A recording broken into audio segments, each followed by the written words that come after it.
Hi friends, എല്ലാവർക്കും channel 13.8 സ്വാഗതം. ഞാൻ ഗൗതമൻ. ഇന്ന് നമ്മൾ ചർച്ച ചെയ്യുന്നത് ശിവലിംഗത്തെക്കുറിച്ചാണ്.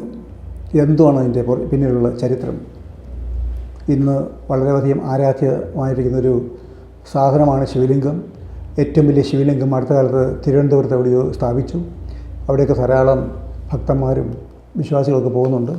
ഈ ശിവലിംഗത്തെ പൂജിക്കുന്നുണ്ട്. ഇതിൻ്റെ പിന്നിലുള്ള ചരിത്രം എന്താണെന്ന് നോക്കാം.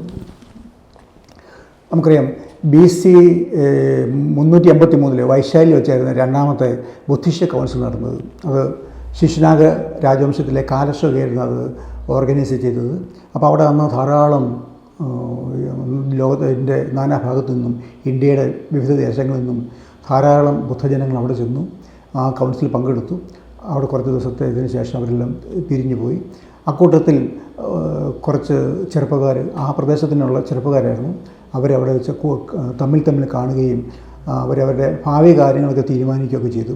അങ്ങനെ ഒരു ചെറിയ ഗ്രൂപ്പിലുള്ള കുറേ ആൾക്കാർ അവർക്ക് തൊഴിലായിരുന്നു പ്രധാനം. ഈ കൗൺസിൽ, ബുദ്ധിസ്റ്റ് കൗൺസിൽ കഴിഞ്ഞതിന് ശേഷം ഉടനെ അവർ തീരുമാനിച്ചത് അവർക്ക് എന്തെങ്കിലും തൊഴിൽ ചെയ്ത് ജീവിക്കാൻ പറ്റിയ സ്ഥലം കണ്ടെത്താനായിട്ട് അവർക്കൊരു യാത്ര ചെയ്യണം. പണിയായുധങ്ങളെല്ലാം എടുത്തുകൊണ്ട് യാത്ര, എവിടെയെങ്കിലും പോയി രക്ഷപ്പെടാനായിട്ട്, പണി ചെയ്ത് ജീവിക്കാനായിട്ട് ഒരു യാത്ര ചെയ്യണം. അങ്ങനെ കുറച്ച് യുവാക്കൾ അങ്ങനെ തീരുമാനിച്ചു. അങ്ങനെ ഒരുപാട് യുവാക്കൾ ഈ ബുദ്ധിസ്റ്റ് കൗൺസിലിന് ശേഷം അവർ ടിബറ്റൻ മലനിരകളിലേക്ക് ഒരു യാത്ര ചെയ്തു. ആ യാത്രയിലുണ്ടായിരുന്ന അവരുടെ നേതാവെന്ന് പറയുന്ന ഒരാളുടെ പേരാണ് ശിവ. അപ്പോൾ അങ്ങനെ ആ നീണ്ട യാത്രയിൽ പല ദിവസങ്ങൾ നടന്ന് അവർ ചെന്നത് ഗംഗയുടെ കൈവഴി കൂടെയൊക്കെ നടന്നു. അങ്ങനെ നടന്ന് അവർ ചെന്നത് യാലോങ് നദിക്കരയിലാണ്. ടിബറ്റൻ മലനിരയുടെ ഭാഗത്ത്, ടിബറ്റിൻ്റെ തന്നെ ഒരു മലനിര ഭാഗത്ത് യാർലോങ് നദി, അത് ഈ ഗംഗയുടെ തന്നെ ഒരു കൈവഴിയാണ്. ആ കൈവഴി പ്രദേശം എത്തുമ്പോഴത്തേക്കും നല്ല പ്രദേശമാണെന്ന് അവർക്ക് തോന്നി. ഇവിടെ കൃഷി ചെയ്യാൻ പറ്റിയ സ്ഥലമാണെന്ന് തോന്നി. അങ്ങനെ അവരവിടെ തമ്പടിച്ചു. ആ പ്രദേശത്ത് പിന്നെ കൊത്തുകയും കളയ്ക്കുകയൊക്കെ ചെയ്ത് അങ്ങോട്ട് വെള്ളത്തിൻ്റെ ഇത് ലഭ്യതയൊക്കെ ഉണ്ടാക്കി അവിടെ പിന്നെ പണി ചെയ്ത് അവരവിടെ തമ്പടിച്ചും ജീവിച്ചു. അപ്പം വെള്ളത്തിൻ്റെ പ്രശ്നം അന്നും ഉണ്ടായിരുന്നു, വലിയ പ്രശ്നമായിരുന്നു. അതുപോലത്തേക്കും ഈ കൃഷി ചെയ്യുന്ന സ്ഥലത്തേക്ക് വെള്ളം കൊണ്ടുപോകുക. എന്നാൽ ഈ ശിവയുടെ പണി അതായിരുന്നു. അദ്ദേഹം വെള്ളം ലഭ്യത ഉണ്ടാക്കുക, നദിയിൽ നിന്ന് ചെറിയ കൈത്തോടുകൾ വെട്ടി ഈ പ്രദേശത്ത്, കൃഷി ചെയ്യുന്ന പ്രദേശത്തേക്ക് വെള്ളം കൊണ്ട് ലഭ്യമാക്കുക എന്നുള്ളത് ഈ ശിവയുടെ നേതൃത്വത്തിൽ കുറേ ആൾക്കാർ അത് ചെയ്താണ്. ബാക്കിയുള്ളവർക്ക് മറ്റ് പണികളിലേക്ക് വെക്കും. അങ്ങനെ വെള്ളം എത്തിച്ചും മറ്റ് പണികൾ ചെയ്തും അവർ കുറേ വർഷങ്ങൾ കൊണ്ട് അവിടെ നല്ല ഫലഭൂഷ്ടമായ കുറേ കൃഷിസ്ഥലമായിട്ട് മാറ്റിയെടുക്കുകയും ചെയ്തു. അങ്ങനെയപ്പോഴത്തേക്കും ഓരോ വർഷം ഇവരുടെ ഈ ഓരോ ആൾക്കാരുടെയും നാട്ടിൽ നിന്ന് ധാരാളം ആൾക്കാർ അങ്ങോട്ട് കുടിയേറാൻ തുടങ്ങി. അവിടെ കൃഷി ചെയ്യാൻ പറ്റിയ സ്ഥലമാണ്, ഇഷ്ടംപോലെ സ്ഥലമുണ്ട്, അവിടെ പോയി കൃഷി ചെയ്യാൻ പറ്റും, അവിടെ നല്ല സ്ഥലമാണ് എന്നറിഞ്ഞുകൊണ്ട് ധാരാളം ആൾക്കാർ അങ്ങോട്ട് മൈഗ്രേറ്റ് ചെയ്യാൻ തുടങ്ങി. അങ്ങനെ മൈഗ്രേറ്റ് ചെയ്ത് ആ പ്രദേശം ഒരു വലിയൊരു ജനസഞ്ചയമായിട്ട് മാറി. അങ്ങനെ കുറേ വർഷം കഴിയുമ്പോഴത്തേക്കും ആദ്യമൊക്കെ പോയ ആൾക്കാരൊക്കെ, കൃഷി ചെയ്തവരൊക്കെ നല്ല നിലയിലായി. അവർക്കൊക്കെ അവരുടെ സ്വന്തം കാലിൽ നിൽക്കാൻ പറ്റിയ പോലെ അവർ കൃഷി ചെയ്യുന്ന അവർക്ക് ആദായം കിട്ടി. അത്തരത്തിൽ അവർ സുഖമായിട്ട് അങ്ങ് ജീവിച്ചു പോന്നു. അപ്പം അങ്ങനെ കുടിയേറ്റങ്ങൾ നടന്നുകൊണ്ടിരിക്കുന്നു. പുതിയ ആൾക്കാർ വരുന്നു. അവർ പുതിയ പ്രദേശങ്ങൾ വെട്ടിപ്പിടിക്കുന്നു. അങ്ങനെ പല മലഞ്ചെരുവും മലനിരകളും എല്ലാം ജനസഞ്ചയം നിറയുന്നു. താഴെ അതുപോലെ താഴ്വാരങ്ങൾ മുഴുവൻ കൃഷിസ്ഥലങ്ങളായിട്ട് വികസിക്കുന്നു. ഇങ്ങനെ ഒരു ജനസഞ്ചയമായി മാറി. അപ്പോൾ അവരുടെ ഇടയ്ക്ക് ബുദ്ധ സന്യാസിമാരുണ്ടായിരുന്നു ഇവരെ ഉപദേശിക്കാൻ, കൃഷി കാര്യങ്ങൾക്കും മറ്റെല്ലാ കാര്യങ്ങളും ഉപദേശിക്കാൻ ബുദ്ധ സന്യാസിമാരുണ്ടായിരുന്നു. ഇതൊക്കെയാണ്. അങ്ങനെ യാർലോങ് റിവർ വാലി വളരെ വലിയൊരു ടൗൺഷിപ്പായി മാറാൻ അധികം കാലമൊന്നും വന്നില്ല. വളരെ ചെറിയ കാലം കൊണ്ട് തന്നെ അതൊരു വലിയൊരു ടൗൺഷിപ്പായി മാറി. അപ്പം അവിടുത്തെ എല്ലാത്തിനും പ്രമുഖനായിട്ട് നിന്ന ഏറ്റവും മുന്നിൽ നിന്നയാൾ അത് ശിവ എന്ന് പറഞ്ഞൊരു അല്പം വണ്ണമുള്ള, അധികം പൊക്കമില്ലാത്ത ഒരു മനുഷ്യനായിരുന്നു. അയാളുടെ പേര് ശിവ. അപ്പോൾ അക്കാലത്ത് ഇങ്ങനെ ജനസഞ്ചയങ്ങളൊക്കെ ആകുമ്പോഴത്തേക്കും താഴെ പ്രദേശങ്ങളിൽ നിന്ന് ബ്രാഹ്മണരൊക്കെ അങ്ങോട്ട് വരാൻ തുടങ്ങി. യാഗവും യജ്ഞം ചെയ്യാനും കൃഷി നല്ല രീതിയിൽ നടത്താനൊക്കെ യാഗം ചെയ്യാം എന്നൊക്കെ പറഞ്ഞുകൊണ്ട് തട്ടിപ്പറത്തേണ്ടവരും. അതൊന്നും ഈ ബുദ്ധജനങ്ങൾ അതിലൊക്കെ വിശ്വാസമില്ലായിരുന്നുകൊണ്ട് അവരതിനെയൊക്കെ ഓടിച്ചു വിട്ടു. അല്ലെങ്കിൽ അവർ പല പ്രാവശ്യം അന്ന് ഇവരെ ഒക്കെ നിരുത്സാഹപ്പെടുത്തി തിരിച്ചു വരും. അപ്പോൾ ഇവർക്ക് വളരെ വാശിയായി. ബ്രാഹ്മണർ പിന്നെ പല പ്രാവശ്യം അവരെ ആക്രമിക്കാനും അതുപോലെ ഇവരെ ശല്യം ചെയ്യാനും ഒക്കെ അവിടെ വലിയ ഗുണ്ടകളൊക്കെ കൂട്ടിക്കൊണ്ട് പതിവായി വരിക, വീട്ടിൽ തീ വയ്ക്കുക, ആൾക്കാരെ തല്ലി ഓടിക്കുക, ഇങ്ങനെയൊക്കെ ഉള്ള ഗുണ്ടാ സംഘങ്ങളെ കൊണ്ട് ഇങ്ങനത്തെ പരിപാടിയൊക്കെ ചെയ്യുന്നു. അപ്പോൾ അങ്ങനെയുള്ള പലപ്പോഴത്തേക്കും ഈ സ്ത്രീകളും പ്രായമായവരൊക്കെ ഒച്ച വയ്ക്കുമ്പോഴത്തേക്കും നിലവിളിക്കുമ്പോഴത്തേക്കും പണിസ്ഥലത്ത് നിൽക്കുന്ന ശിവയും അതുപോലുള്ള ആൾക്കാർക്ക് വേഗം അവിടെ പാഞ്ഞ് ഓടിയെത്തും. അപ്പം അന്ന് അവർ ഉപയോഗിച്ചിരുന്നത് പോത്തും കാളയാണ് വാഹനങ്ങളായിട്ട് ഉപയോഗിച്ചിരുന്നത്. കാളയുടെ പുറത്തും പോത്തിൻ്റെ പുറത്തൊക്കെ വളരെ വേഗം അവർ ഈ സ്ഥലത്ത് ഓടിയെത്തുകയും ഇവരെയൊക്കെ ഓടിച്ചുകൂടിയും തല്ലി ഓടിക്കുകയും ചെയ്യുമായിരുന്നു. അപ്പോൾ അവരന്ന് ഉപയോഗിച്ചിരുന്ന വാഹനം ഇതാണ്, പോത്തും കാളയൊക്കെ ആയിരുന്നു. അപ്പോൾ അങ്ങനെ അവരെല്ലാം കൂടി അങ്ങനെ ജീവിച്ചിരുന്ന സമയത്ത് ഈ ശിവയുടെ കൂടെ വന്ന ആൾക്കാരെല്ലാം കല്യാണം കഴിക്കുകയും അവർക്കൊക്കെ ഭാര്യമാരൊക്കെയായി പിള്ളേരൊക്കെ അങ്ങനെ. ഈ ശിവ മാത്രം കല്യാണം കഴിച്ചില്ല. അവസാനം ശിവയെ കല്യാണം കഴിച്ച് നിർബന്ധിച്ച് അവർ എന്ത് ചെയ്തു, ശിവ ഒറ്റയ്ക്ക് താമസിക്കുന്നത്. അവർ ഒരു പെൺകുട്ടിയെ കണ്ടെത്തി ശിവയ്ക്ക് വേണ്ടി. ആ പെൺകുട്ടി ഇത് രാജസ്ഥാനി ട്രൈബൽ ഗേളായിരുന്നു. അവരുടെ പേര് ഗിരിജ എന്നായിരുന്നു. അത് ഗബ്രി രമണ ക്ലാനിലുള്ള ഗിരിജ എന്ന് പറഞ്ഞൊരു പെൺകുട്ടിയെ കൊണ്ട് അവർ ശിവയുടെ വിവാഹം നടത്തിച്ചു. അങ്ങനെ ഒറ്റത്തടിയായി ജീവിച്ചിരുന്ന ശിവയ്ക്ക് ഇപ്പം ഫാമിലിയായി. ശിവ പണ്ടത്തേക്കാൾ കൂടുതൽ ആക്റ്റീവായി, എല്ലാ തരത്തിലും വളരെ ഉഷാറായി. അല്ലെങ്കിലും ഉഷാറായിരുന്നു. അപ്പോൾ ഇത് അപ്പോഴത്തേക്കും ഭയങ്കര സ്നേഹിക്കാൻ ഒരാളെ കിട്ടിയപ്പോഴത്തേക്കും ശിവ ആളാകെ മാറി. അങ്ങനെ ജീവിതം നയിച്ചിരുന്ന കാലഘട്ടം. അപ്പോഴത്തെ അങ്ങനെയുള്ള ഒരു കാലഘട്ടത്തിലായിരുന്നു ഒരു സ്വപ്നം ഒരു വലിയൊരു സേന താഴെ ദേശത്തു നിന്നും ഒരു വലിയൊരു സേനയായിട്ട് അവിടെ പകൽ വന്ന് കുറേ ആൾക്കാർ അവിടെ ആക്രമണത്തിന് വന്നു. അതൊരു വലിയൊരു ബറ്റാലിയൻ ആൾക്കാർ വന്നു. അതിൻ്റെ നേരത്തെ മുന്നിൽ നിന്നിരുന്നത് വിഷ്ണു എന്ന് പറഞ്ഞ ആളായിരുന്നു. ഒരു മാഫിയ കംപ്ലീറ്റ് ഉണ്ടായിരുന്നു. അവർ വന്ന് കോളനിയിൽ അകത്ത് കയറുകയും അവിടെയൊക്കെ തീ വയ്ക്കുകയും ധാരാളം വൃദ്ധന്മാരെയൊക്കെ മർദ്ദിക്കുകയും സ്ത്രീകളെ ആക്രമിക്കുകയും കൊച്ചുങ്ങളൊക്കെ എടുത്തെറിയുകയും തല്ലിപ്പൊളിക്കുകയും ചെയ്തു. ഇത് കഴിഞ്ഞപ്പോൾ അവരെല്ലാം ഭയങ്കര കൂട്ട നിലവിളി വരുമ്പോഴത്തേക്കും ആൾക്കാരെല്ലാം ഒച്ച വയ്ക്കുകയും ബഹളം കൂട്ടുകയൊക്കെ ചെയ്തപ്പോഴത്തേക്കും നിലവിളി കേട്ട് ശിവയും കൂട്ടരൊക്കെ ഓടി വന്നപ്പോഴത്തേക്ക് ഇതുപോലെ തന്നെ ആക്രമണം. പിന്നെ അവിടെ ഒരു വലിയ ഭയങ്കര രക്തച്ചൊരിച്ചിലൊരു ഭയങ്കര അടിയും ബഹളമൊക്കെ നടന്നു. ആ അടിയിലും ബഹളത്തിലുമൊക്കെ ഇവർ ഈ വന്നവരെയെല്ലാം തല്ലി ഓടിച്ചു. അതുപോലെ ഈ വിഷ്ണുവിൻ്റെയൊക്കെ കാലൊക്കെ തല്ലി ഓടിക്കുകയൊക്കെ ചെയ്തിട്ടുണ്ട്. അങ്ങനെ ഓടിച്ച് അവരെല്ലാം ഓടിച്ചു വിടുമ്പോൾ ധാരാളം നാശനഷ്ടങ്ങളൊക്കെ അവർക്കുണ്ടായി. എങ്കിലും അവരെ തല്ലി ഓടിക്കാൻ പറ്റി. അതിനപ്പോഴത്തേക്ക് ഈ ഓടിയ ആൾക്കാർ പല വഴിക്ക് ഓടി, പല കുടിലിൻ്റെയൊക്കെ ഇടയ്ക്കൂടെ എല്ലാം ഓടിയൊക്കെ രക്ഷപ്പെട്ടു. അങ്ങനെ ഇവിടെ എല്ലാവരും ഓടിക്കഴിഞ്ഞപ്പോഴത്തേക്കും ഒരാൾ ഓടി ചെന്ന് ഒരു കുടിലിൻ്റെ ഒരു വഴി തീരുന്നിടത്തായിരുന്നു. അവിടെ 4 വശത്തും മതിലും അതുപോലെ കുടിലുമൊക്കെ ആയിരുന്നു. ഓടാൻ വഴിയില്ലാതെ അയാൾ അവിടെ പോയി വഴി മുട്ടി അവിടെ നിന്നു. അയാളെ ഇവർ പിടിച്ചുകൊണ്ട് ശിവയുടെ അടുത്ത് കൊണ്ടുവന്നപ്പോഴത്തേക്ക് വിളിച്ചു, നീ ആരാ, നിൻ്റെ പേരെന്ന് വെച്ചാൽ അയാൾ പറഞ്ഞു എൻ്റെ പേര് ബ്രഹ്മാവെന്ന് പറഞ്ഞു. ഇത് കേട്ട് എല്ലാവർക്കും ചിരി വന്നു. ഓൾറെഡി ഇവർക്ക് ദേഷ്യമുണ്ട് ഇവരോട്. ബ്രഹ്മാവെന്ന് പറഞ്ഞാൽ ബ്രഹ്മാവിൻ്റെ തലേന്നാണല്ലോ ബ്രാഹ്മണൻ ഉണ്ടായത്. ബ്രഹ്മാവിൻ്റെ ശൂദ്രനാണ് കാലിയത്. ഇവർക്കിത് കേട്ടപ്പോഴത്തേക്കും ഈ ബ്രഹ്മാവെന്ന് കേട്ടപ്പോഴത്തേക്കും ദേഷ്യം വന്നു. ഉടനെ ശിവ ഒരു കത്തി കൊണ്ടുവരി വെച്ച് ഇവൻ്റെ തല മുഴുവൻ മുണ്ടനം ചെയ്തു. ഈ ബ്രാഹ്മണൻ്റെ ബ്രഹ്മാവെന്ന് പറഞ്ഞത്. ഇത് കണ്ടപ്പോഴത്തേക്ക് ഇവർക്ക് ഇതോടുകൂടി ഈ ബ്രഹ്മാവിൻ്റെ ശരിക്കും അടികെട്ടി, നേരത്തെ തന്നെ അടികെട്ടിയായിരുന്നു.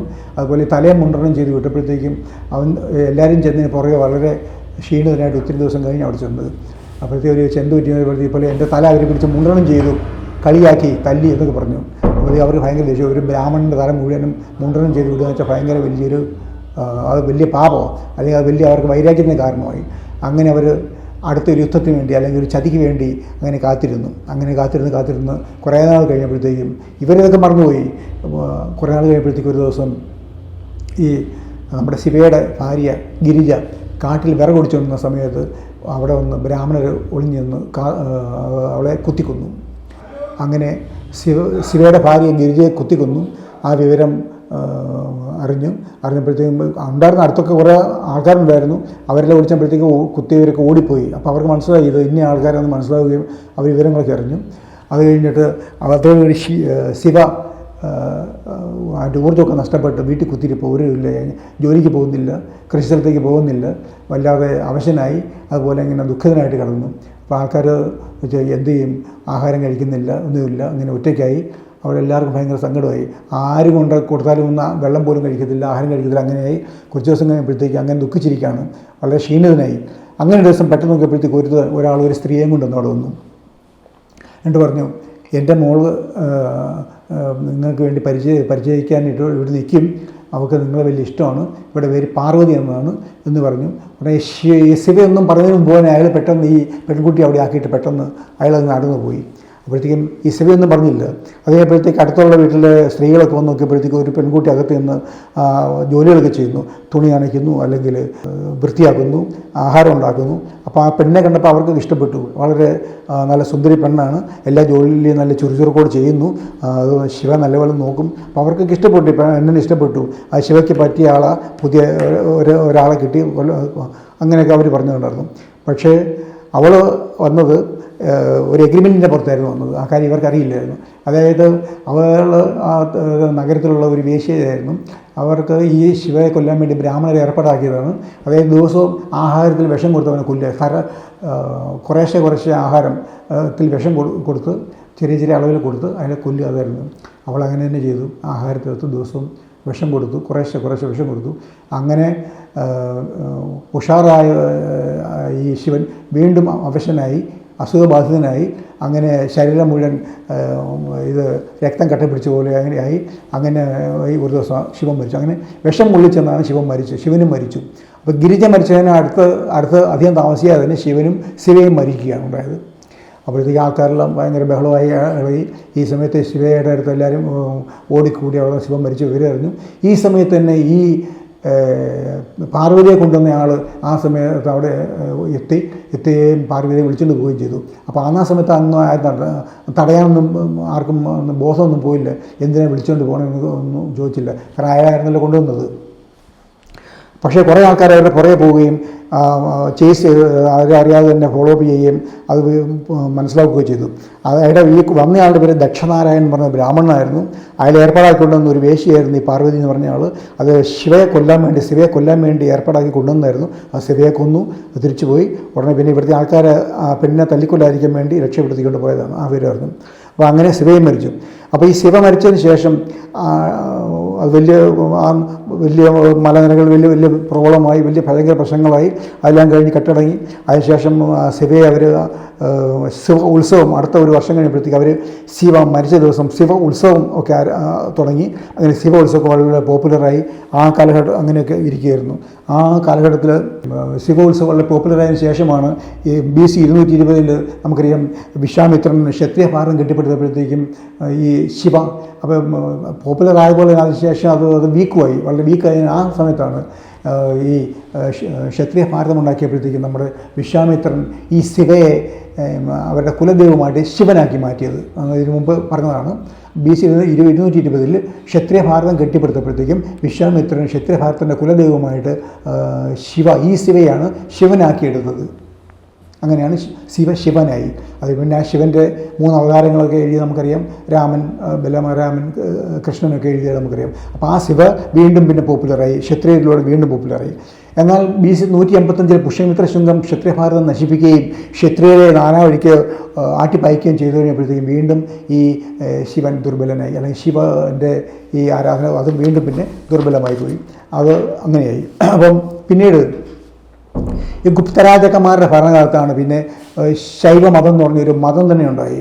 അങ്ങനെ അവർ ശിവ ആരാധനയൊക്കെ കൊണ്ടുപിടിച്ച് നടക്കുകയും ചെയ്തു. അപ്പോൾ അത് അന്നതുണ്ടായത് ബ്രാഹ്മണർക്കെതിരെയായിരുന്നു. ഉയർത്തെഴുന്നേറ്റ് ഒരു വലിയൊരു രാഷ്ട്രീയ ബ്ലോക്കായി മാറി. അത് കഴിഞ്ഞപ്പോൾ അത് ഒരു ശൈവ ബ്ലോക്കായി മാറി. ബ്രാഹ്മണ ബ്ലോക്ക്, ശൈവ ബ്ലോക്ക്. നമുക്കറിയാം AD 11-ാം നൂറ്റാണ്ട് മുതൽ AD 18-ാം നൂറ്റാണ്ട് വരെ ശൈവ ബ്ലോക്കും ബ്രാഹ്മണ ബ്ലോക്കും തമ്മിൽ, വൈഷ്ണവ ബ്ലോക്ക് എന്നാണ് പേര്, വൈഷ്ണവ ബ്ലോക്കും ശൈവ ബ്ലോക്കും തമ്മിൽ ഇന്ത്യയിൽ നടന്ന സംഘടനകളും സംഘർഷങ്ങളും നമുക്കറിയാം. അത് അന്ന് വരെ ബുദ്ധ ജൈന ക്ഷേത്രങ്ങളെല്ലാം പിടിച്ചെടുക്കലാണ് ഇവന്മാരുടെ പണി. അങ്ങനെ ആദ്യം അന്ന് ശക്തന്മാരായിരുന്നു ഈ സൗത്ത് ഇന്ത്യയിലും ഈസ്റ്റ് ഇന്ത്യ ഭാഗത്തെല്ലാം ശക്തന്മാരായിരുന്നത് ശൈവ ബ്ലോക്കായിരുന്നു. അവർ ധാരാളം ബുദ്ധക്ഷേത്രങ്ങൾ അവർ പിടിച്ചെടുത്ത് സ്വന്തമാക്കി. അതുപോലെ തന്നെ വൈഷ്ണവരും പിടിച്ചെടുത്ത് സ്വന്തമാക്കി.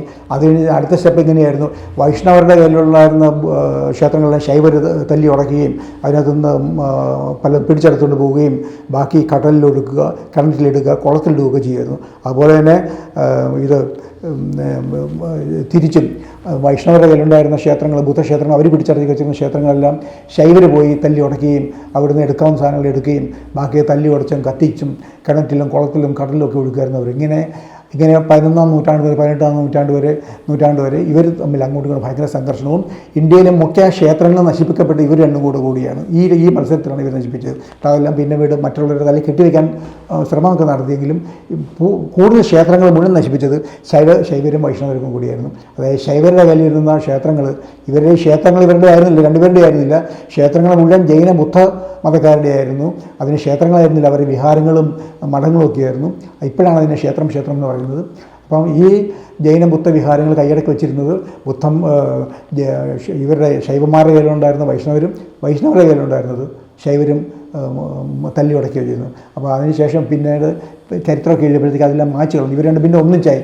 18-ാം നൂറ്റാണ്ടിന് അവസാനം ഇവർ രണ്ടും ഒന്നായി ഹിന്ദുവൊക്കെ ആയി കഴിഞ്ഞപ്പോഴത്തേക്കും ആ പണ്ടത്തെ കാര്യങ്ങളെല്ലാം പറഞ്ഞ് അങ്ങോട്ടും ഇങ്ങോട്ടും ചെളിവാരി എറിയുന്നതൊക്കെ നിർത്തി അതെല്ലാം അവർ രണ്ടും തല്ലി ഉടച്ചല്ലേ ഇപ്പം വേറെ ആൾക്കാരുടെ തല്ലി വെച്ച് കിട്ടിയാണ് ഇപ്പോൾ ചരിത്രം എഴുതിയിരിക്കുന്നത്. അത് മറ്റൊരു കാര്യം. അപ്പം ഈ ഗുപ്തഭരണകാലത്തിന് ശേഷമാണ് ഈ പുതിയൊരു കൾട്ട് അല്ലെങ്കിൽ ഈ ശൈവമതം ഉണ്ടായത് നമ്മൾ പറഞ്ഞു. അതിനുശേഷം അതന്നുണ്ടായത് ബ്രാഹ്മണർക്കെതിരെയാണ്. അപ്പോൾ ടിബറ്റിലെ പൈൻ ഫോറസ്റ്റ് അപ്പോഴത്തേക്ക് ഈ ബുദ്ധമതക്കാർ എന്ത് ചെയ്തു, അവരുടെ യാർലോങ് നദി തീരത്തെ പണ്ട് ഈ ശിവൻ്റെ യഥാർത്ഥത്തിലുള്ള ശിവയുടെ കാര്യങ്ങളൊക്കെ അറിയാം, ആ ചരിത്രമൊക്കെ അറിയാം. അതുകൊണ്ട് അവിടെ അല്ലാതെ മറ്റു സ്ഥലത്ത് ടിബറ്റിലെ പൈൻ ഫോറസ്റ്റ് ഏരിയയിൽ ശിവൻ്റെ ഒരു ആലയമായിട്ട് ഇവർ മാറ്റുകയും അവിടെ ഒരാളെ ശിവനായിട്ട് ഇവർ അവരോധിക്കുകയും ചെയ്തു. അന്നത്തെ ഒരാൾ ശിവനായിട്ട് അവരോധിച്ചു. അപ്പോൾ ആ ശിവനായിട്ട് അങ്ങനെ ഒരു ശിവൻ, അതിനനുസരിച്ച് ആ ശിവൻ മരിക്കുമ്പോഴത്തേക്കും മറ്റൊരു ശിവൻ, ആ ശിവൻ മരിക്കുമ്പോൾ മറ്റൊരു ശിവൻ, അങ്ങനെ 1 by 1 ആയിട്ട് ഇവൻ ശിവൻ അങ്ങനെ എഴുതും. അപ്പോൾ അല്ല ഒരു ശിവനുണ്ട്, അവന് വലിയ കാമഭ്രാന്തനായിരുന്നു. അല്ല അവൻ്റെ ഭാര്യയുടെ പേര് ഗൗരി എന്നായിരുന്നു. അപ്പോൾ അദ്ദേഹം എന്ത് ചെയ്യും, അദ്ദേഹത്തിൻ്റെ പരിപാടി ഇതാണ്, അവിടെയുള്ള സേജസ് ഉണ്ട് ധാരാളം. ഈ സേജസ്സുകളൊക്കെ പകല് ഭിക്ഷ കൊണ്ടാനായിട്ട് പോകും. അപ്പോൾ അവരുടെയൊക്കെ സുന്ദരിമാരായിട്ട് ഭാര്യമാരുണ്ട്. അവരെല്ലാം അന്നത്തെ ആത്മീയ ജീവിതം ഒക്കെ ഇങ്ങനെയായിരുന്നു. ഭാര്യമാരുണ്ട്, ഭിക്ഷ നേടാൻ പോകും, മക്കളും കാണും, ഒക്കെ കാണും. എന്നാലും അവരുടെ ആത്മീയ ജീവിതം ഇങ്ങനെയായിരുന്നു അവരുടെ കാര്യങ്ങൾ. അപ്പോൾ അവർ ഭിക്ഷ നേടാൻ പോകും. അപ്പോൾ ഇവരുടെ സുന്ദരമായ ഭാര്യമാരുണ്ട്. ഈ ശിവൻ, അന്നത്തെ ഈ ശിവൻ പോയി ഈ ഭാര്യമാരുമായിട്ട് രമിക്കും. എന്നിട്ട് വൈദ്യന്മാർ പലരുമായിട്ട് രമിച്ചിട്ട് തിരിച്ചു വരും. തിരിച്ചു വരുമ്പോഴത്തേക്കും ഈ ഭാര്യയെ ഗൗരിയുടെ അടുത്ത് വരുമ്പോഴത്തേക്കും ഗൗരിയുടെ അടുത്ത് വരുമ്പോഴത്തേക്കും അവന് ഭാര്യയെ ഇഷ്ടമല്ല. അപ്പോൾ ഭാര്യയായിട്ട് വഴക്കുണ്ടാക്കും. അങ്ങനെ ഇത് സ്ഥിരം പരിപാടിയായിരുന്നു. ഒരു ദിവസം ഇവരെ ഭാര്യയായിട്ട് വഴക്കുണ്ടാക്കിയാണ് പോവുകയും ഒരു ദിവസം ഇവനിങ്ങനെ ഈ സേജിൻ്റെ ഭാര്യയായിട്ട് രമിച്ചുകൊണ്ടിരുന്ന സമയത്ത് ആ സേജ് അവിടെ തിരിച്ചു വരുന്ന സമയത്ത് ഇവനെ കണ്ട് തുണി ഇല്ലാതിരിക്കുന്ന അല്ലെങ്കിൽ വസ്ത്രം ഇല്ലാതിരിക്കുന്ന ഇവനെ കണ്ടപ്പോഴത്തേക്കും സേജിന് ദേഷ്യം വന്നു. അതിന് മുറ്റത്ത് ഉണക്കായിട്ടിരുന്ന ഒരു വിറകുമ്പെടുത്ത് ഇവനെ അടിച്ചു, ലിംഗത്തിലടിച്ച് അടികൊണ്ട്, മർമ്മത്തിലടികൊണ്ട് ഈ ശിവൻ അവിടുന്ന് ഓടി കാട്ടിലോട്ട്, അതിനപ്പുറത്ത് കാടായിരുന്നു, കാട്ടിലോട്ട് ഓടി, പൈൻ ഫോറസ്റ്റ് അങ്ങോട്ട് ഓടിപ്പോയിട്ട് പിന്നെ ശിവനെക്കുറിച്ച് വിവരമില്ല. 3-5 ദിവസമായിട്ട് ഒരു വിവരമില്ല, ചത്തുപോയോ അതോ ഉണ്ടോ എന്നൊന്നും ആർക്കും അറിയത്തില്ല. ഇത് കേട്ട ഈ വിവരം അറിഞ്ഞ ഗൗരി ഭയങ്കരമായിട്ട് ദുഃഖിച്ചു. അപ്പോഴത്തേക്കും അങ്ങനെ ദുഃഖിച്ച് ഇത്ര ദിവസം വരാതിരുന്നിട്ടും അപ്പോഴത്തേക്കും അതിൻ്റെ മറ്റൊരു സേജിൻ്റെ അടുത്ത് പോയി കാര്യങ്ങളൊക്കെ പറഞ്ഞപ്പോൾ ആ സേജ് പറഞ്ഞു, ഒരു കാര്യം ചെയ്യും, ശിവൻ്റെ ലിംഗത്തിൻ്റെ പോലെ ഒരു ആകൃതിയിൽ ഒരു മണ്ണുകൊണ്ടൊരു പ്രതിമ ഉണ്ടാക്കുക, എന്നിട്ട് അതുകൊണ്ട് പൂജിച്ചുകൊണ്ടിരിക്കും അവൻ തിരിച്ചു വരുന്നത്. അവരതുപോലെ ശിവൻ്റെ ലിംഗം പോലെ ഒരു ഇതുണ്ടാക്കി മണ്ണുകൊണ്ട് ഉണ്ടാക്കിയിട്ട് അതേ പൂജിച്ചുകൊണ്ടിരുന്നു. 3-4 ദിവസം കഴിയുമ്പോഴും മറ്റേ പുള്ളി തിരിച്ചു വന്നു. അപ്പോഴത്തേക്കും അങ്ങനെയാണ് ഈ ലിംഗ ആരാധന തുടങ്ങിയത്. അപ്പോൾ അതുപോലെ തന്നെ ലിംഗത്തിന് എന്തെങ്കിലും പ്രോബ്ലമോ ലിംഗത്തിൽ എന്തെങ്കിലും അസുഖമൊക്കെ ഉണ്ടെങ്കിൽ ഇതുപോലെ ലിംഗത്തിൻ്റെ പ്രതിമ ഉണ്ടാക്കി വെച്ചിട്ട് അതിൽ ആരാധിക്കുന്ന ഒരു കൾട്ട് അങ്ങനെ ഉണ്ടായി. അത് ഇതുപോലെ തന്നെ ഗൗരി ചെയ്തതുപോലെ തന്നെ മറ്റ് സ്ത്രീകളും അതുപോലെ മറ്റ് പല രോഗങ്ങളുള്ളവരോ അല്ല അതുപോലെയുള്ളവരൊക്കെ ഇതുപോലെ ചെയ്തു. അല്ലെങ്കിൽ ലിംഗ ഉദ്ധാരണമില്ലാത്തവരോ അങ്ങനെയൊക്കെ അതൊക്കെ ചെയ്തു. എന്തായാലും അത് പിന്നീട് ഒരു ലിംഗ ആരാധനയായിട്ട് ഒരു കൾട്ടായിട്ട് മാറി. അപ്പം അങ്ങനെയാണ് ലിംഗോത്ഭവ കൾട്ട് ഉണ്ടായത്. അത് പിന്നെ ഒരു സോഷ്യൽ കൾട്ടായിട്ട് തന്നെ മാറി. നോർത്ത് ഈസ്റ്റ് റീജിയനിൽ അത് ഭയങ്കര ഇതായി, ശക്തിസ്വത്തിൻ്റെ ഇതായി മാറി. അതിനെക്കുറിച്ച് പിന്നെ ഫിലോസഫി തന്നെ ഉണ്ടായി. പിന്നെ അതുപോലെ തന്നെ അതേ തരത്തിൽ പിന്നെ യോനിയെ പൂജ ചെയ്യുന്നു, യോനിക്ക് എന്തെങ്കിലും പ്രോബ്ലം ഉണ്ടെങ്കിൽ അതുപോലെ യോനി പൂജ ചെയ്യുന്നതും അതിൻ്റെ കൂടെ വന്നു. അപ്പോൾ അതിനെക്കുറിച്ച് തന്നെ ഒരു ഫിലോസഫി ഉണ്ടാക്കിയത് ഇങ്ങനെയാണ്, male can be activated only by union of the female എന്ന് പറഞ്ഞ യോനി പൂജ ചെയ്യുന്ന ഒരു ഇതുണ്ട്, ശക്തിസം എന്ന് പറഞ്ഞ ഇതുണ്ടായിരുന്നു. അപ്പോൾ ലിംഗപൂജ ചെയ്യുന്ന ശൈവസവും യോനി പൂജ ചെയ്യുന്ന ശക്തിസവും ഉണ്ടായി. അതിനുശേഷം ഈ രണ്ടും കൂടെ ഒരുമിച്ച് ചേരുന്നുണ്ട്. അപ്പോൾ ശക്തിസവും ശൈവസവും ഒന്നായപ്പോൾ ലിംഗപൂജയും യോനി പൂജയും ഒന്നായി. അപ്പോൾ അതിന് ഫെർട്ടിലിറ്റി കൾട്ട്. അപ്പോൾ ലിംഗം യോനിയിൽ കടന്നിരിക്കുന്ന പുതിയ ഐഡിയസ് ഉണ്ടാക്കി ആരാധന തുടങ്ങി. അതിന് ഒരു ഫിലോസഫി തന്നെ ഉണ്ടാക്കി, താന്ത്രിക് കൾച്ചർ എന്ന് അതിന് പറയുന്നത്, താന്ത്രിക് കൾച്ചർ. അപ്പം അതിന് അവർ ഫിലോസഫി എന്താ പറയുന്നത്, യൂണിയൻ ഓഫ് ലിംഗം ആൻഡ് യോനി പ്രൊഡ്യൂസ് എനർജി, ഇൻഫിനിറ്റ് എനർജി. ലിംഗവും യോനിയും കൂടി ചേർന്നാൽ എനർജി ഇൻഫിനിറ്റായിട്ട് എനർജി ഉണ്ടാകും, ധാരാളം എനർജി ഉണ്ടാകുന്നവരും. അതാണ് ആ എനർജിയാണ് ഭൂഗോളം തിരിക്കുന്നത്. പിന്നെ ലിംഗത്തെ കോസ്മിക് ബ്രഹ്മാണ്ഡമായി കൂട്ടിയിണക്കാൻ പുതിയ ശാസ്ത്രങ്ങളായിരുന്നു. അങ്ങനെ ശാസ്ത്രങ്ങളൊക്കെ ഉണ്ടാക്കി. അപ്പോൾ ഈ ശിവലിംഗമാണ് എൻ്റെ ബ്രഹ്മാണ്ഡത്തിന് എനർജി നൽകുന്നത്, അത് പൂർണ്ണമാകുന്നത് സമന്വയിക്കുമ്പോഴാണ് എന്നൊക്കെ പറഞ്ഞുകൊണ്ട് ഇങ്ങനെ പല ഫിലോസഫികൾ അതിനെക്കുറിച്ച് ഉണ്ടാക്കുന്നുണ്ട്. അപ്പം ഇന്ന് ലിംഗശാസ്ത്രം തന്നെയുണ്ട്. അപ്പോൾ സയൻറ്റിഫിക് ആണെന്നാണ് അവർ വാദിക്കുന്നത്. ഇന്ന് ലിംഗം എന്ന് പറഞ്ഞാൽ ഇന്ന് ലിംഗം പ്ലെയിനാണ്. എന്നാൽ പണ്ട് അങ്ങനെ ആയിരുന്നു എന്നാണ് വാദം. പക്ഷെ അങ്ങനെയായിരുന്നു. 1500 കൊല്ലം മുമ്പ് അങ്ങനെയല്ല, പ്രാകൃതമായ മെയിൽ ജെനറ്റിക് ഓർഗൻ തന്നെയായിരുന്നു അന്ന് ഉണ്ടാക്കി വെച്ചിരുന്നത്. അത് അത് നമുക്കറിയാം. ഇപ്പം ഉണ്ടാക്കുന്ന ശിവലിംഗം എല്ലാം ഈ ബുദ്ധ സ്തൂപത്തിൽ നിന്നുണ്ടാക്കിയതാണ്. ആ ബുദ്ധസ്തൂപം കണ്ടപ്പോൾ പ്ലെയിനാണ്. ആ ബുദ്ധസ്തൂപത്തെ ശിവലിംഗമാക്കി വെച്ചു. അതൊരു പ്ലെയിൻ ആയിട്ട് സ്ലീക്ക് ആയിട്ട് ഉണ്ടാക്കുന്നത്. പണ്ടങ്ങനെയല്ലാന്ന്. യഥാർത്ഥത്തിൽ ഒരു പുരുഷൻ്റെ ലിംഗം എങ്ങനെയാണ് അങ്ങനെ തന്നെ ആ ലിംഗം ഉണ്ടാക്കി വെച്ച് ആ ലിംഗം പല സ്ഥലത്തുണ്ട്. 1500 വർഷം മുമ്പ് ഉണ്ടാക്കിയ ലിംഗത്തുക.